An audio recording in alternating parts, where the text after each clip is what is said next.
walau sutakoh. Tidak ada seorang mukmin atau muslim menanam satu tanaman, misalnya Anda menanam mangga di tengah hutan atau di tanah kamu sendiri. Kata Nabi, itu dimakan burung ya sutakoh. Bahkan Nabi ngendikan ada yang mencuri juga sedekah. Maka sebetulnya sistem pencurian yang seperti itu sebetulnya bisa setengah-setengah dilegalkan. Tapi jangan mengajari mencuri. Tapi lagi-lagi jangan mengajari kikir juga. Karena sampai dikatakan mencuri itu juga karena yang punya ada. Makanya uniknya Nabi ngendikan wa ma suriqa minhu ya sodaqah, yang dicuri pun nanti berstatus sedekah. Tapi ya jangan mobil. Ya yang ringan-ringan. Itu kalau di kampung saya, umumnya kampung lah, masih di kampung. Di kampung itu ada adat unik. Kalau ada orang punya semangka banyak, kemudian ada tukang penggembala ngambil satu, itu kalau ditabui atau disalahkan, itu orang menyalahkan yang punya semangka. Wong kok medite ngono kok geger. Ada konsensus, ada apa? Jadi agama itu yang ngaramkan nyuri, tapi juga ngaramkan medit. Itu perlu dicatat. Coba sama lihat di kampung-kampung, ada orang punya 1 hektar atau 1 ladang, terus punya mangga banyak. Ada yang nyuri 1 digebukin, orang nyalakan siapa? Nyalakan yang gebukin apa nyalakan yang nyuri? Nyalakan yang gebukin. Lah yang nyuri akan karuan salah, jadi gak perlu disalahin gitu.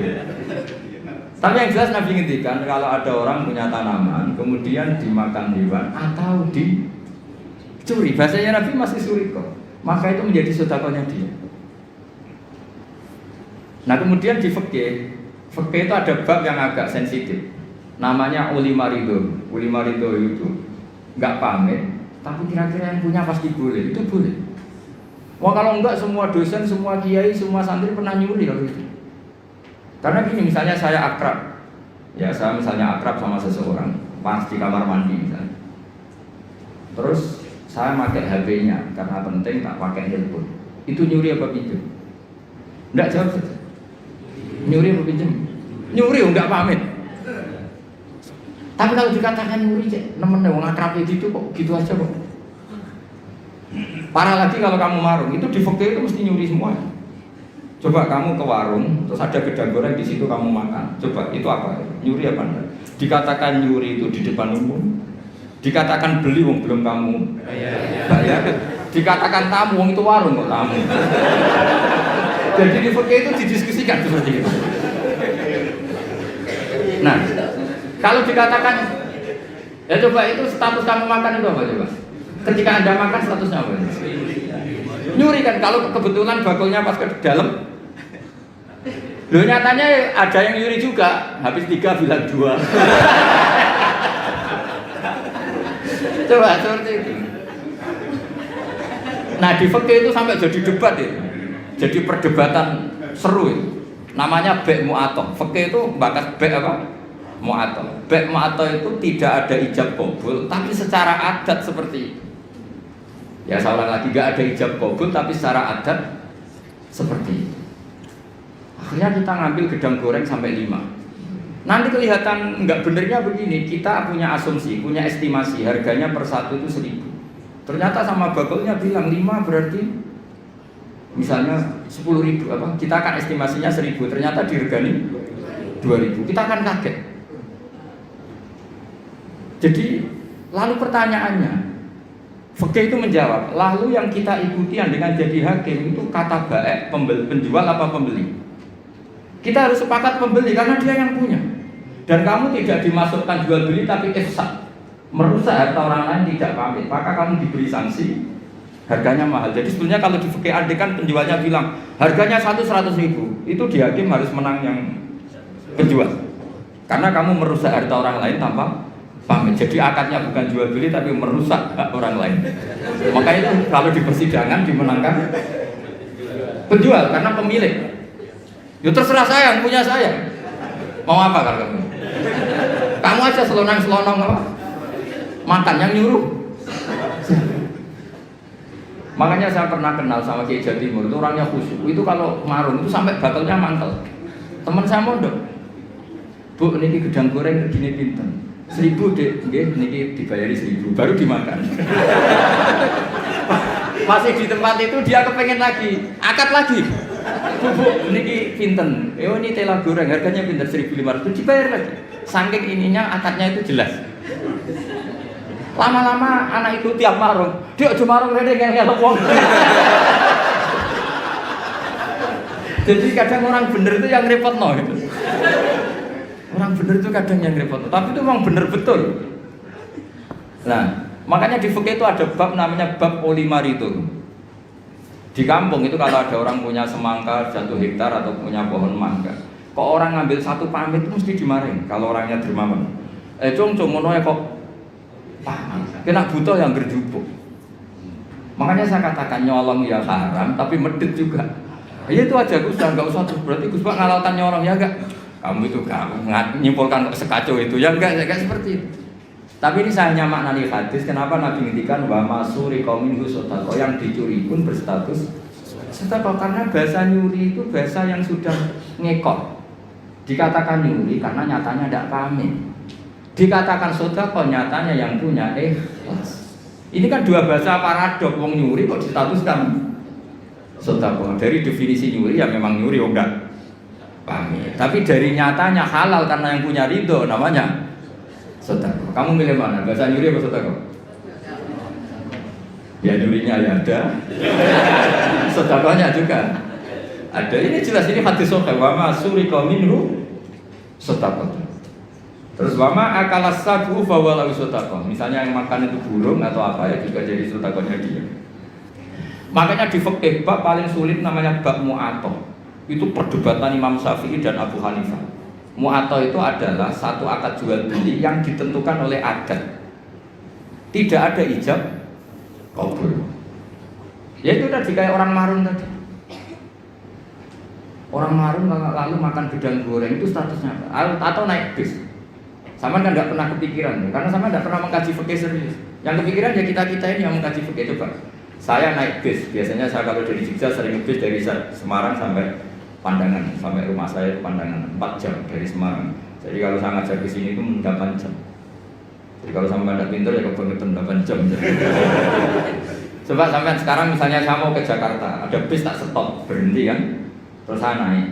Setelah 100 kilo atau 50 kilo baru ada tarikan uang, bayarnya sekian. Lalu sebelum Anda bayar kita punya apa? Pinjem apa gasap? Nggak pinjem apa gasap? Dikatakan gasap kan ya, supirnya yang berhenti. Terus dikatakan pinjem, nyatanya nanti disuruh bayar. Dikatakan bayar di durasi waktu itu belum bayar, statusnya apa?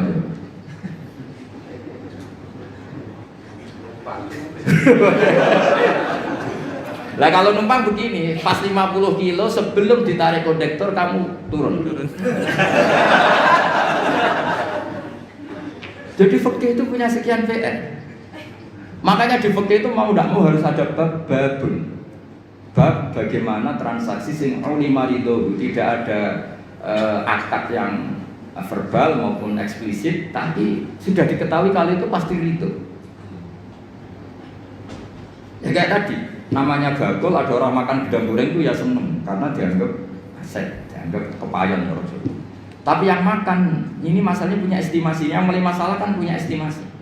Kemudian nak sanggup pas 2.000 gitu, ternyata di luar juga ada harganya 5.000. Makanya kalau kita sebagai kiai, saya sering punya santri yang pedagang gitu, mesti pesan saya, tolong tarif harga itu dikasih. Makanya kayak warung Padang, beberapa warung yang sudah gitu, pasti didikan dia itu disuruh apa, nulis apa? Tarif apa? Harga. Karena kalau akad-akatan terus kan capek ini yang bagulnya ini. Ampun dia kalau badin bener gedang goreng ini harganya berapa? 1.000 dibayar. Itu anaknya orang sufi. Saking sufinya bapaknya itu dulu era Waisel itu gak pernah diwaisel. Karena bapaknya itu orang sufi. Nanti kalau Waisel itu uangnya ketukar sama uangnya orang lain, itu yang dikasihkan tidak uang saya tapi uangnya orang lain. Jadi kalau ngirim anak itu masih ada orang sufi itu. Kalau di UI kayaknya nggak pernah ada. Sudah modern sekali. Sampai segitu karena takut uangnya itu ketukar. Yang kamu terima itu tidak uangnya bapak tapi uang orang lain. Coba seperti itu sah nggak? Misalnya wesel online. Yang dikasihkan uang kamu apa uang orang lain? Boleh enggak?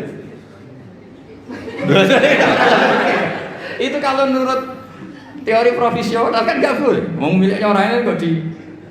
Yang menjadikan boleh karena apa? Ulima ridho, orang lain itu juga ridho karena tergantikan. Kalau kamu ngajukan kredit ke bank, uang yang dikasihkan kamu itu uangnya bank itu uang orang banyak. Pamit gak? Wah ini bisa panjang kalau secara fikih. Makanya fikih itu ada bab nanya bab ulima ridho, ada transaksi yang tidak eksplisit juga agak verbal, tidak ada ijab kabul, tapi ulima ridho. Kira-kira orangnya itu. Jika di kampung-kampung menurut saya adat itu bijak sekali. Kalau ada orang penggembala, tapi kalau dosen ya jangan, kalau kiai ya jangan. Itu kalau ngelak ya agar ngambil degan milik orang yang banyak. Jangan yang orangnya miskin punya pohon hanya satu, yang kira-kira punya banyak diambil. Itu kalau yang punya dipamitin. Pak, tadi saya ngambil degan jenengan, itu mesti marah. Ngono kok pamit lah, cok. Karena dianggap satu sepele yang harus diridhokan. Akhirnya gara-gara pernah satu itu gak perlu pamit, yang lainnya ikut-ikutan. Lah yang mulai banyak itu yang loh kok entah kayak gitu. Jadi kalau satu dua kan dimaklumi.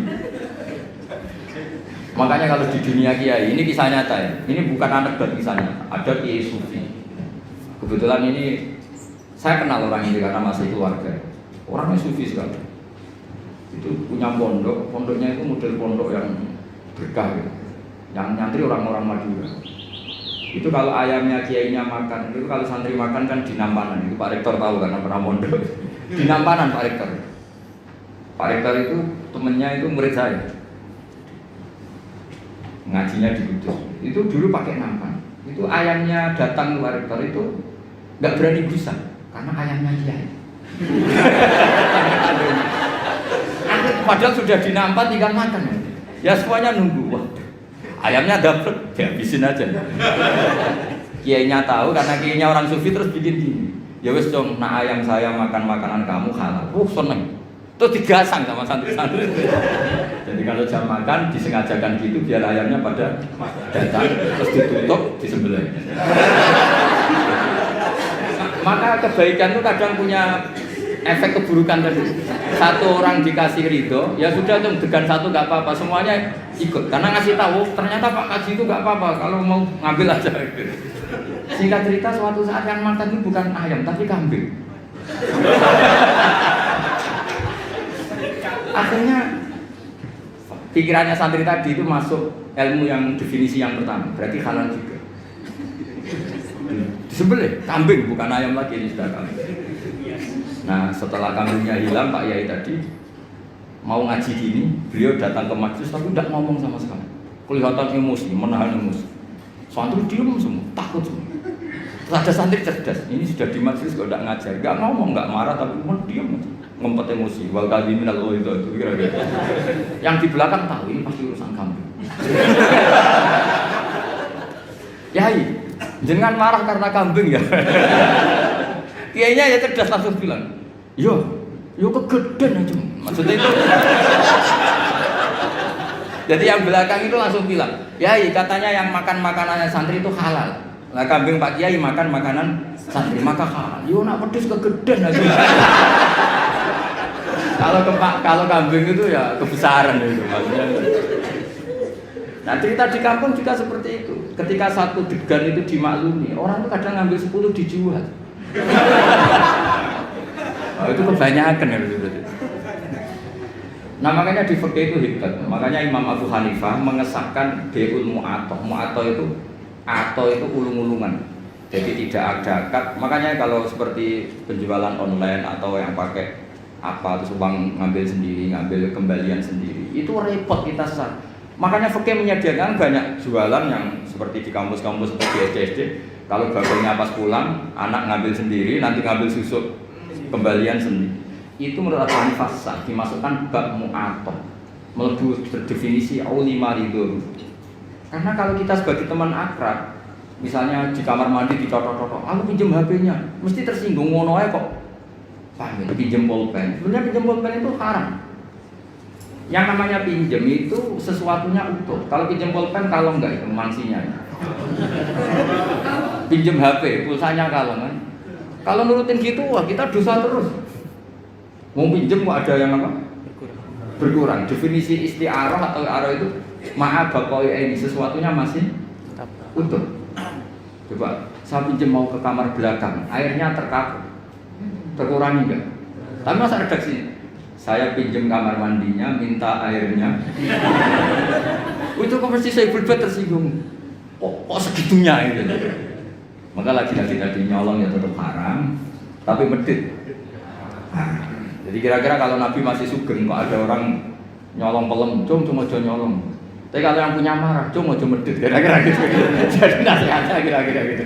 Jadi yang nyolong ya dididik, yang medit juga dididik. Ini jelas hadisnya apa? Wa masuri kominru apa? Sodakotun wa ma'akala sabu fawalahu sodakotun. Terus baru ya seterusnya mau kembali ya.